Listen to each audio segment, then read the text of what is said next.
estoy un poquito desconcentrado, me disculpo, porque esto me afecta mucho. Cuando el sonido se va y se viene, me siento muy mal. Entonces, vamos a procurar que estar lo mejor concentrados que se pueda. Cierre sus ojos y vamos a pedirle a Dios Padre. Vamos a ver la última enseñanza hoy de lo viejo y lo nuevo que hemos estado tocando en las últimas semanas. Y vamos a entrar en algo que nos pasa a todos. Cuando estamos haciendo lo que no queremos hacer. Tal vez la descripción más clara de la lucha contra el pecado que sucede en la vida del creyente está descrita en esta parte de la Escritura que vamos a ir hoy desglosando y analizando. Es Romanos 7, 15 al 25. Allí encontramos nosotros que el apóstol Pablo comienza por describir el problema, porque es un problema, indudablemente. Y él dice de la siguiente manera: porque lo que hago no lo entiendo, pues no hago lo que quiero. Póngale mucho sentido. Porque lo que hago no lo entiendo, pues no hago lo que quiero, sino lo que aborrezco, eso hago. Y si lo que no quiero, eso hago, apruebo que la ley es buena. Hasta ahí solamente dejamos esto. Lo que es importante notar aquí, en estos versículos, es que solo se menciona una persona, el yo. Esa es la persona que se menciona. Podemos observar también que esa persona no es una persona de mal corazón, es de buen corazón. Está de acuerdo con la ley, entonces está de acuerdo con Dios. Pero este cristiano de buen corazón tiene un problema de comportamiento, que es lo que todos experimentamos. Así que está de acuerdo con Dios, pero termina haciendo las cosas que Dios repudia. Ese es el problema del comportamiento. El motivo de ese comportamiento es descrito en la siguiente parte de la Escritura, que es Romanos 7, 17 al 21. También le pido que le ponga mucho sentido. De manera que ya no soy yo quien hace aquello, sino el pecado que mora en mí. Y yo sé que en mí, esto es, en mi carne, no mora el bien, porque el querer el bien está en mí, pero no el hacerlo, porque no hago el bien que quiero, sino el mal que no quiero, eso hago. Y si hago lo que no quiero, ya no lo hago yo, sino el pecado que mora en mí. Así que, queriendo yo hacer el bien, hallo esta ley, que el mal está en mí. Contrariamente a lo que vimos en la primera parte de la Escritura, en la primera se mencionaba una sola persona. Aquí ya no se refiere a una sola persona, sino se refiere a dos: el pecado y yo. El pecado y el yo. Ya hay dos elementos allí importantes. Pero queda claro que no soy yo el pecado. El pecado solo mora en mí. No soy yo. No es la esencia de mi ser. Mora en mí. El pecado, entonces, me está impidiendo hacer lo que debo hacer. Sé lo que debo hacer. Quiero hacerlo. Pero tengo un obstáculo. Es el pecado que mora en mí. Impide que yo cumpla el deseo de mi corazón. Pero aquí entra algo donde tenemos que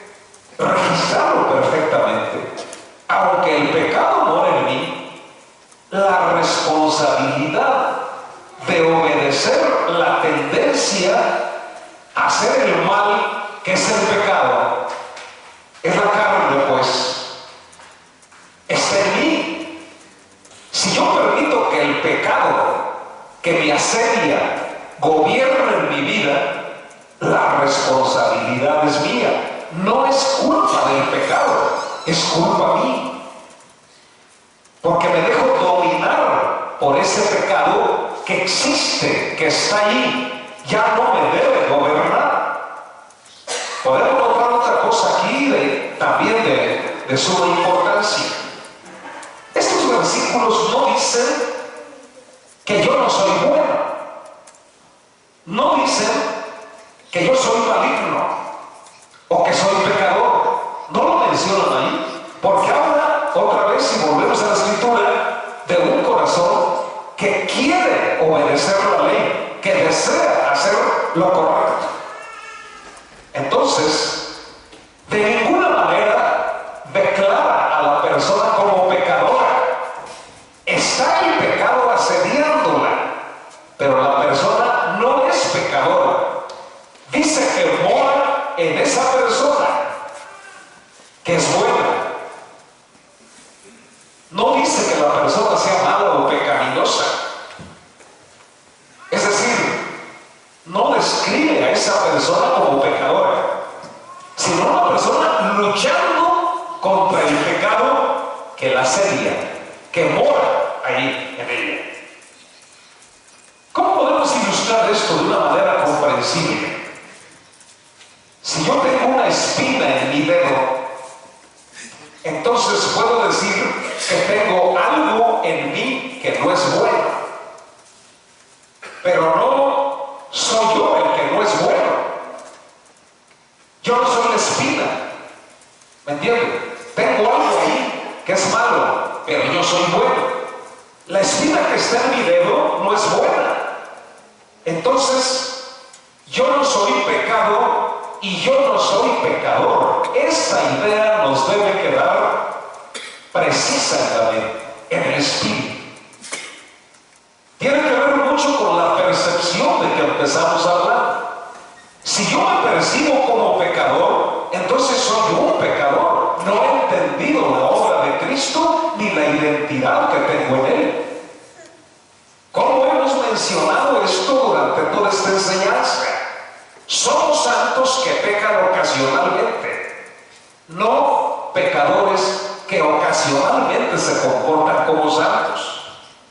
En las últimas 3 lecciones hemos hablado repetitivamente que si nosotros obedecemos la inclinación de hacer el mal, que es la carne, si obedecemos al pecado que mora en nosotros, escúchame, estamos yendo en contra de nuestra real naturaleza, porque somos hombres y mujeres espirituales.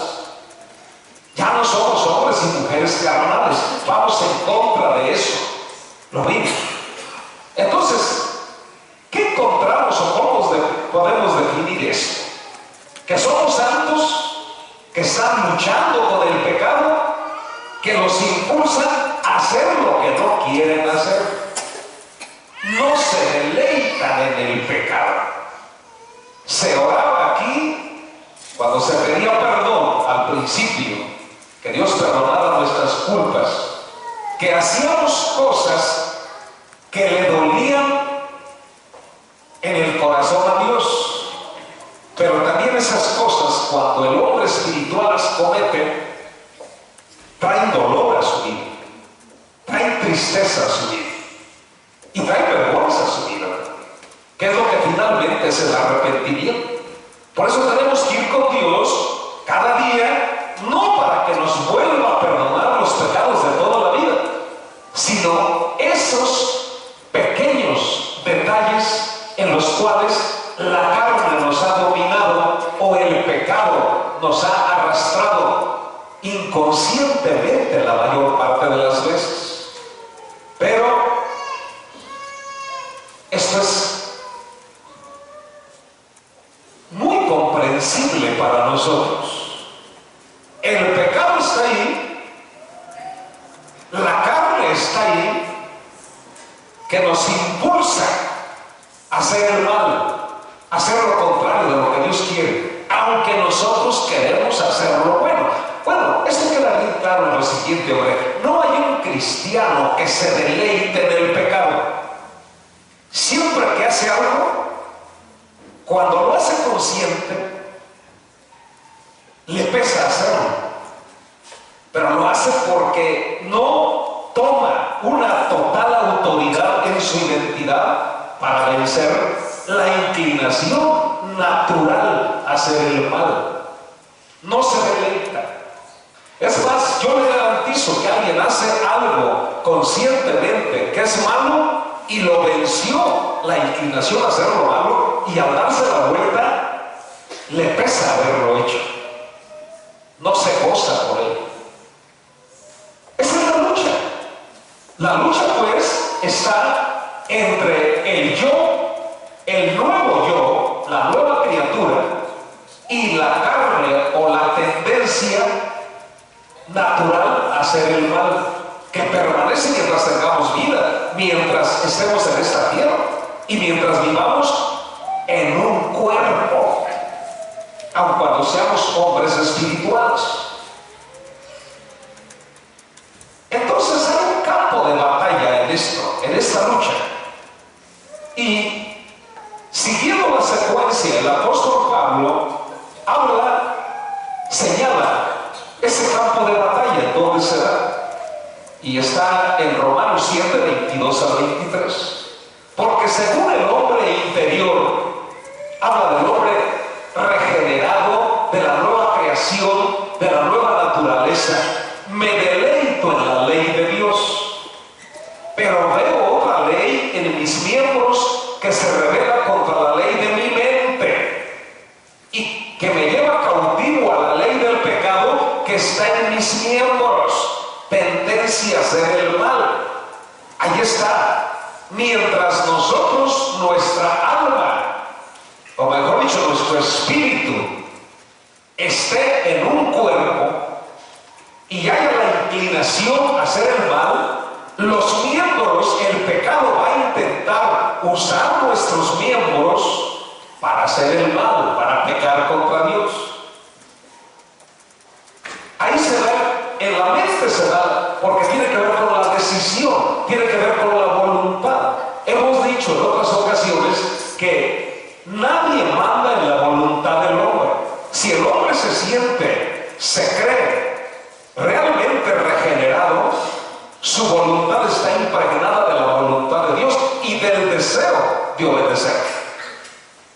Ahora, no podemos echarle la culpa al diablo de que me haya llevado, doblegado, porque entonces no tenemos sentido de identidad. Él ya no tiene autoridad de nosotros, ni la carne tampoco. Es que no pude, no quisimos, decidimos hacer lo malo.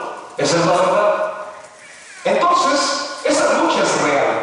Y en esta parte de la Escritura encontramos que el deseo de hacer lo bueno se encuentra en el hombre interior o en el hombre regenerado. Por eso Pablo usa que seamos fortalecidos en el hombre interior, en el hombre espiritual. Él ora así, refiriéndose a nuestro nuevo ser, que es nuestro espíritu fundido o unido con el Espíritu de Dios. ¿Qué es la carne? La tendencia a vivir separado de Dios. ¿Qué es la vida espiritual? El hombre espiritual es la tendencia a vivir unido a Dios, unido a Cristo. Esta es la diferencia entre espiritual y carnal. Un hombre espiritual camina unido con Dios. Un hombre carnal camina separado de Dios. Tendencia a hacer el mal, carne y espíritu. Es la lucha ahí. La carne nos dice: haz las cosas como tú quieres, no importa, sepárate de Dios, apártate de Dios. Eso dice la carne. El espíritu dice: tú estás unido a Dios, tú no puedes hacer eso, no debes hacer eso. Esa es la lucha. Pero la decisión es de la persona, es individual. Por eso aquí echamos por tierra todo aquello. Es que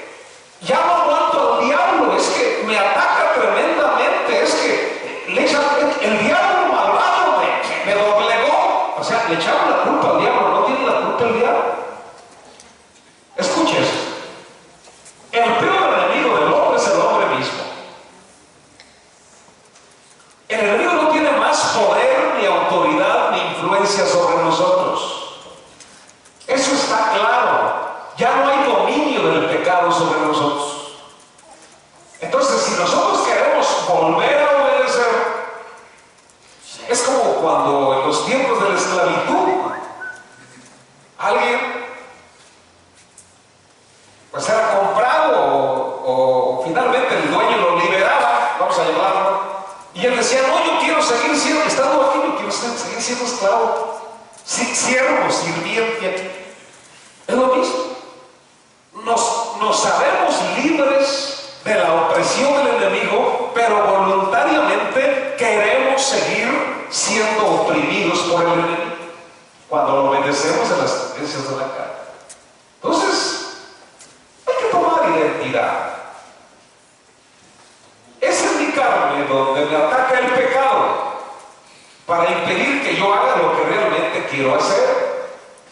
Entendiendo mi carne, bueno, como la independencia que aprendí. ¿Se acuerdan de el capitán aquel malo que aprendió cómo comportarse el cadete frente a él y esa costumbre le quedó? Esos son los hábitos, esas son las formas de hacer las cosas, de reaccionar, de hablar, de tratar a las personas, de ver la vida, de actuar frente a los problemas y necesidades. Lo hacíamos de otra manera, porque fuimos enseñados por la carne a vivir separados de Dios, actuando según nuestro propio criterio. Por eso nuestra oración diaria tiene que ser: Señor, no me permitas dar un paso si no es tu voluntad. Ya no quiero hacer las cosas conforme a mi pensamiento y a mi modo de actuar. No quiero hacerlo bajo mi criterio. Quiero vivir en tu perfecta voluntad. Es decir, te quiero obedecer. Las cosas no van a ser como yo quiero, van a ser como tú. Esa es la oración del hombre espiritual. Entonces, ¿qué es lo que promueve realmente la rebelión contra Dios para un cristiano? ¿Qué es? Pues es el pecado que mora en mí. O sea, está ahí la carne, que todavía la tendencia a vivir separado de Dios, eso no se va a acabar, repito, hasta que muramos. Pero eso no es nada físico. Escuchen. ¿De dónde vienen las guerras y los pleitos entre ustedes? ¿No es de sus pasiones, las cuales combaten en sus miembros? Una pasión no es el brazo. Una pasión no es la cabeza. Una pasión es un sentimiento. ¿Me están entendiendo? Entonces, es una tendencia a hacer lo malo. Una mala pasión es una inclinación a hacer algo malo. Y esa es la lucha. No es contra este cuerpo. Por eso nada ganamos sobre todo en estas fechas, ¿no? Nada gana usted con irse caminando y golpearse, sangrarse y todo, porque no es el cuerpo. Les mencionaba yo que en el siglo XIX había hombres que se laceraban el cuerpo para doblegar el cuerpo. No, es que no es el cuerpo físico, es la carne, la inclinación a vivir separados de Dios. Y eso ni con 50 latigazos se quita. ¿Me entiendes? No, es con la decisión de obedecer a Dios y de tomar identidad de Dios. Bueno, pero esta tendencia es una parte temporal en mí, en la persona espiritual, donde ocurre la batalla entre estos dos enemigos de guerra. Esos dos enemigos son el nuevo yo, la nueva criatura, y la carne, o la tendencia a vivir separado de Dios. Pablo lo dijo así: porque el deseo de la carne es contra el espíritu, choca, y el del espíritu es contra la carne, y estos dos se oponen entre sí para que no hagan lo que quieren hacer. El campo de batalla es mi mente. Ahora, esto podemos testificarlo todos. ¿Dónde está la batalla? Aquí, en nuestros pensamientos. Por eso tenemos que cuidar mucho nuestra mente. Es importante aprender a renovarla y de llevar todo pensamiento cautivo la obediencia a Cristo. Viene el pensamiento. Lo primero que tengo que decir, ¿este pensamiento es bueno o es malo? ¿Es espiritual o es carnal? Si es carnal lo rechazo, si es espiritual lo acepto. Mis pensamientos deben ser controlados por Dios. Diario. Y ahí están los que oramos en la mañana. Es Juan Javier, es Beto, y ahora se ha incorporado también Fer. Esta oración no falta. Esta oración la hacemos todos. Y llevamos la voz de nuestros padres, de nuestra familia, de nuestros hijos, de nuestros nietos, de nuestra congregación. Dios, te estamos pidiendo, llénanos de tu espíritu. Es decir, toma el control de nuestros pensamientos, palabras y acciones. Eso es el lleno del Espíritu Santo. Que Cristo tenga el control de lo que pensamos, de lo que hablamos y de lo que hacemos. Esa es la llenura del Espíritu Santo. Y eso es lo que nos da la capacidad de vivir en la perfecta voluntad de Dios, en el centro de su voluntad. Es cuando le podemos decir no a la carne, no al pecado, no a la tendencia de hacer lo contrario de lo que Dios dice. Que se va a presentar en el día, no hay duda que se va a presentar, pero estamos capacitados para decirle no. No se conformen, dijo Pablo, a este siglo. Romanos 12:2. Sino transfórmense por medio de la renovación de su entendimiento para que comprueben cuál sea la buena voluntad de Dios, agradable y perfecta. Hay que comprenderla y hay que vivirla. Pero solo con una mente renovada podemos entender los pensamientos de Dios. Hagan de cuenta que el hombre carnal, el hombre natural, mejor dicho, o ahora el cristiano carnal, tiene esa tendencia a rebelarse contra la voluntad de Dios. Vivía como quería, no contemplaba a Dios, no conocía sus pensamientos, no conocía sus caminos. Pero el hombre espiritual está impregnado del pensamiento de Dios, porque dice que tiene la mente de Cristo, tiene sus pensamientos y ahora transita por sus caminos. No se conforman en este siglo, sino transfórmense por medio de la renovación de su entendimiento para que comprueben cuál sea la voluntad de Dios, agradable y perfecta. Por eso hemos señalado muchas veces, un cristiano sabe quién es Dios y qué quiere de él. Y lo agrada. No, pues no sé qué quiere Dios de mí, ¿cómo que no? Lo sabemos perfectamente bien, que caminemos en sus caminos y obedezcamos sus preceptos. Pablo terminó su descripción de la competencia de lo que tiene que ver el pecado y el nuevo ser con la siguiente exclamación. Eso también póngale atención, por favor. ¿Cómo terminó diciendo? No terminó diciendo pecador que soy, ¿quién podrá librarme de esto? No, él dijo miserable de mí. ¿Quién me librará de este cuerpo de muerte? ¿Por qué dijo miserable de mí? Porque no está diciendo pecador de mí. No puedo. Soy un pecador, no puedo librarme de este pecado que me asedia. Lo dijo así porque no hay persona más miserable que la que ha permitido que el pecado more en su cuerpo mortal. O sea, que siendo cristiano, lo domina el pecado, haciéndolo un cristiano carnal. Esa es la peor de las miserias, porque el que no sabe es como el que no ve. El hombre natural no tenía conocimiento de Dios, relación con Dios, no sabía lo que Dios quería de él, no lo consideraba en su vida. El cristiano se une a Cristo y cuando vive en ese centro de la voluntad es un cristiano espiritual. Pero cuando él vive en contra de su naturaleza es un cristiano carnal. Es decir, se deja dominar por el pecado con todo conocimiento. Y entonces se convierte en un miserable. No hay peor miseria que eso. Porque aquí entra por la frase que le dije. Podría haber la justificación, pues no sabía. El que no sabe es como el que no ve. Cuando uno ya peca voluntariamente, pues ya sabe lo que la Escritura dice. Si no, pues buscan en el libro de los Hebreos. Y se va a dar cuenta.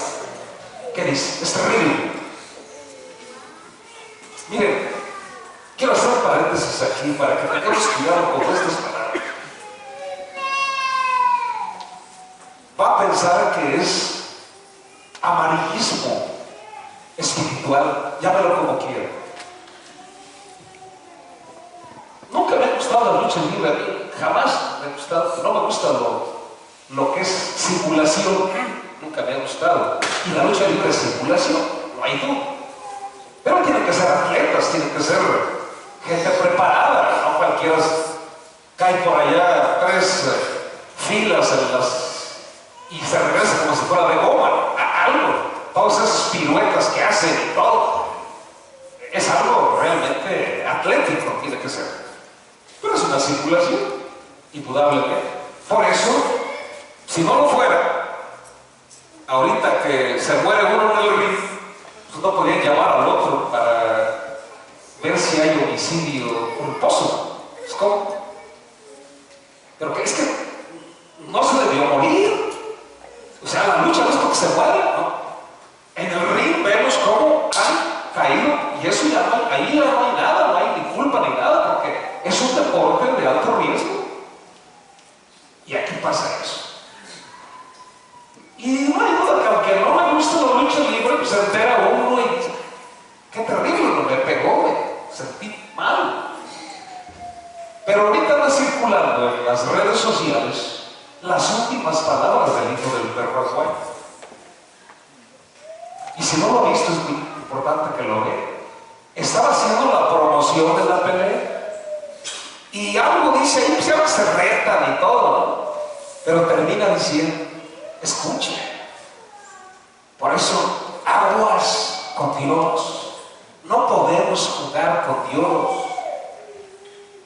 Él termina diciendo, así termina su promoción, Dios perdona, pero los perros no, porque ellos son los perros del mal, es su equipo, es el hijo del perro Aguayo. Escuche, Dios perdona, pero los perros no. ¿Qué está haciendo? Una blasfemia. Es una comparación con Dios. Se está poniendo por sobre Dios. Eso lo puedo afirmar. Esa es la razón de su cuenta. La puedo dar otros ejemplos. Friedrich Nietzsche, uno de los más grandes filósofos alemanes, decretó un día, dijo, hoy he matado a Dios. Dios ha muerto. Terminó loco. Terminó en un manicomio. Me estaba comentando alguien, no me acuerdo quién, hoy en la mañana, que una madre le dijo a una hija, iba a salir de viaje y dice, ya me voy, Dios te bendiga, Dios te bendiga, Dios vaya contigo. Y como la muchacha no tenía a Dios en su vida, y se puso que en la cajuela, porque yo no lo necesito. Más adelante se estrelló, el carro se hizo pedacitos, la mujer se mató, y cuando abrieron la cajuela, la maleta estaba intacta. Realmente Dios iba en la cajuela. A Dios nosotros le damos el lugar, no lo colocamos. Por eso lo queremos en el centro de nuestra voluntad, en el centro de nuestras decisiones.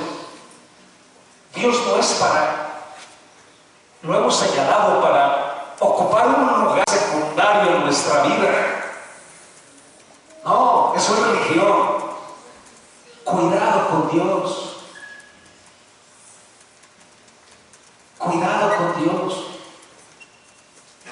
Yo estoy por compartirle próximamente algo respecto al temor reverente de Dios. Ya van 3 veces que se lo digo. Cuando escuchemos eso, va a entender lo que debe ser reverencia para Dios y el lugar que debe ocupar Dios. Es peligroso. Con Dios no se juega. Por eso en nuestra vida, y por eso quise decirlo, si Dios nos está hablando así, vamos a darle lugar a Dios en nuestra vida. Vimos el precio que pagó el domingo. Qué terrible, qué tremendo, ¿no? Que no se sacude con eso. Entonces, ¿con qué nos vamos a sacudir? Dios lo hace de una manera y de otra, porque nos ama. No juguemos con Dios.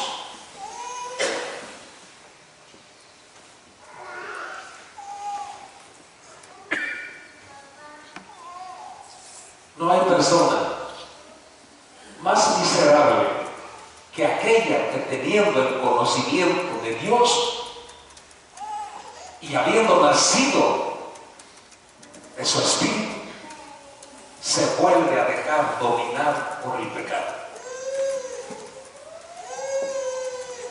Si usamos nuestros cuerpos como instrumentos de injusticia, le damos oportunidad al diablo en nuestras vidas, él nos va a traer miseria. Por eso Pablo, cuando habla en los Romanos también respecto a la nueva vida que Dios nos da, dice: ya no presenten sus miembros al pecado como instrumentos de maldad. Cambia la vida del ser humano. Tomar conciencia de que como personas espirituales ahora, cuya naturaleza de Cristo habita en él, Cristo vive su vida en nosotros y nuestro cuerpo no es más que instrumento para que Él cumpla su propósito en la vida de la humanidad, de las personas, de la familia que nos rodea. Nuestros miembros tienen que ser cuerpos, tienen que ser instrumentos de bendición. Una mano que golpeaba se convierte en una mano que acaricia. ¿Está entendiendo? Unas palabras que eran como espadas que traspasaban el alma se convierten en bálsamo ahora que sana.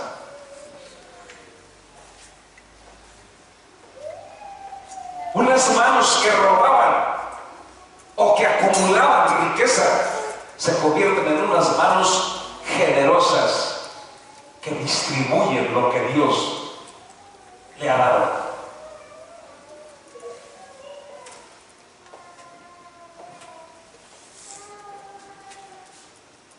Sin embargo,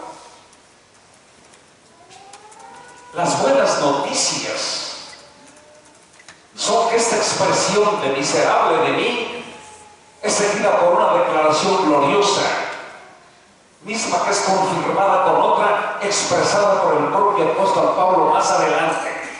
La primera, Romanos 7:25.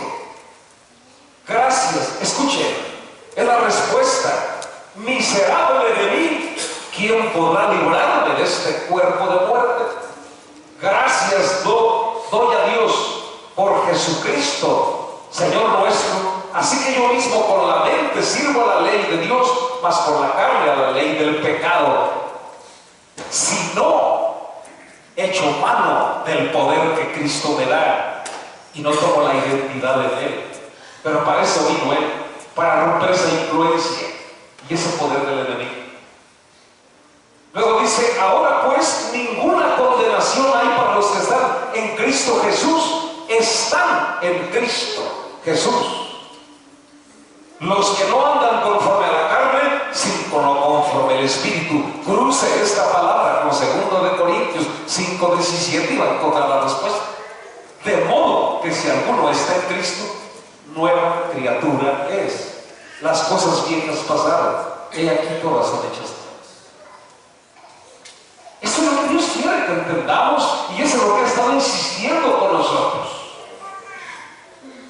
Así que la batalla para el centro de una vida espiritual o de una vida carnal está en la mente. Ahí luchan la nueva naturaleza, el nuevo yo y la inclinación a hacer el mal, o la carne, para tener el control de esa mente. Pero esta palabra nos dice que la batalla se puede ganar y se debe ganar. Hace unos días les decía una frase: no basta con intentarlo, hay que hacerlo. La frase célebre de todos los cristianos: le voy a echar ganas. No es hay que echarle ganas, hay que hacerlo. Hay que vencer el pecado, hay que vencer la carne, hay que vencer la tentación. La tentación es para ser vencida, no es para que nos venza, es para ser vencida. Los términos que hemos visto hasta aquí nos dan una nueva perspectiva en cuanto a la justificación y a la santificación. En el mismo momento en que nosotros aceptamos a Cristo en el corazón, fuimos completamente justificados a los ojos de Dios. Nuestro viejo yo, o la vieja naturaleza, fue destruida para siempre. Fuimos hechos partícipes de la naturaleza divina, que es la naturaleza de Cristo habitando en nosotros. Nos hicimos una nueva persona con Cristo, en Cristo, y fuimos declarados santos por Dios. Esta fue una transformación, escucha esto, de una vez para siempre. Así nos justificó Dios. No hay nada que podamos hacer para mejorar esa justificación. No hay nada que podamos hacer para mejorar la actividad de Dios de transformación y de justificación. Dios desea que simplemente creamos lo que Él ha hecho y aceptemos nuestra identidad como hijos de Dios. Aprendimos que el comportamiento se deriva de la identidad que asumamos. Y nosotros hemos querido agradar a Dios a base de intentos y de intentar portarnos bien, portarnos lo mejor. No se trata de hacer intentos, debe ser natural ya ahora para nosotros. Y ya nada, por más que hagamos, no mejoramos la justificación, ya fuimos justificados. Si no, haríamos nula la sangre de Cristo. De no creerlo así. Entonces, la santificación es un proceso para llegar nosotros a conformar nuestra identidad a lo que tenemos. No con esto lo quiero decir, bueno, otras veces lo hemos dicho, la salvación que lleva implícita la justificación es instantánea. La salvación es todo un proceso. ¿Por qué? Pues por los hábitos, por la costumbre, por la fuerza de la costumbre, por el entrenamiento que tuvimos en el vivir sin Dios. Estábamos pero bien hechos ya, nos la sabíamos de memoria. Ahora hay que volver a aprender otra vez. Cuando alguien recibe un golpe y se le olvida hablar, me estaba platicando Raúl que hay un joven, es hijo de una persona muy importante, no se me olvidó el nombre, 30 años también, atlético, bien parecido, y jugando un deporte también, le dieron un golpe en la cabeza, se le olvidaron 7 idiomas que sabía.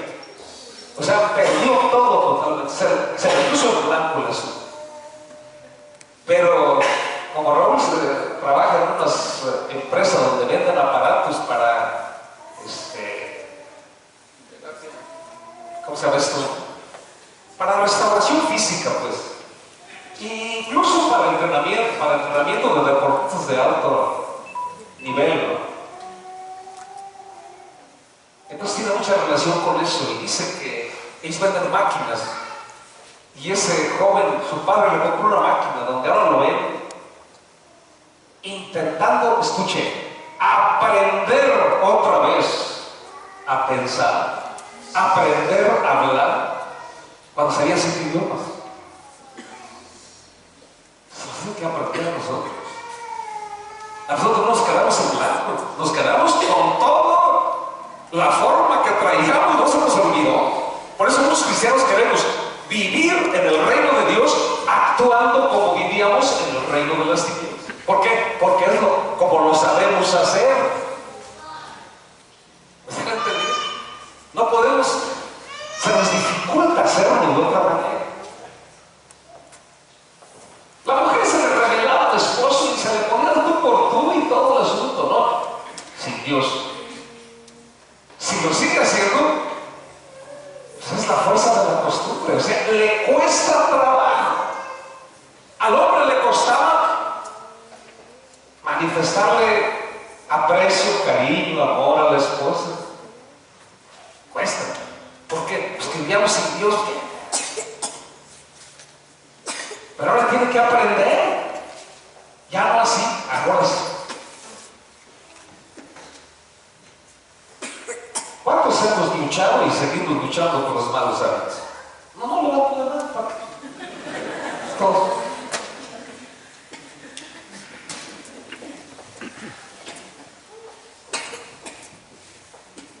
Yo le he platicado algo. Ya se me quitó. Ya me lo quitó el Señor. Para que vea, era un hábito. Pero yo tenía un tip. Sin Dios, que cuando alguien se caía, quien fuera, se caía, yo lo levantaba, le daba 3 puestas en las sentaderas, pero duras. Era un tip. Un día estábamos en Acapulco, íbamos bajando la escalera del hotel y la hermana se cae. Y me lo dice.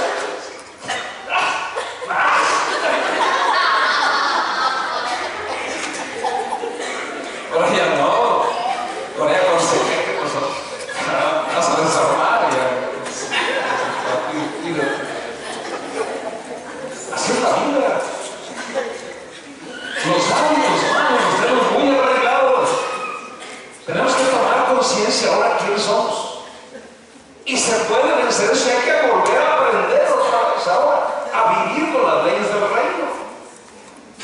No hay nada que no podamos hacer ahora para vencer el pecado. Dios nos ha hecho hijos suyos y hay que aceptar esa identidad. Entonces, nuestro viejo yo muerto, concluyendo, pero la carne y el pecado siguen vivos. Ahí están, luchando con nuestro ser diariamente para obtener el control de nuestra vida. ¿A quién le vamos a dar el control? ¿Al Espíritu de Dios o a la carne? Es decisión nuestra. El crecimiento y la madurez espiritual resultan cuando creemos la verdad en cuanto a quiénes somos y luego hacemos lo que debemos hacer. Esto es, renovar nuestra mente y nuestro andar. Porque ahora ya no es en la carne, ni es como un hombre natural, es en el Espíritu. Es decir, en la perfecta voluntad de Dios.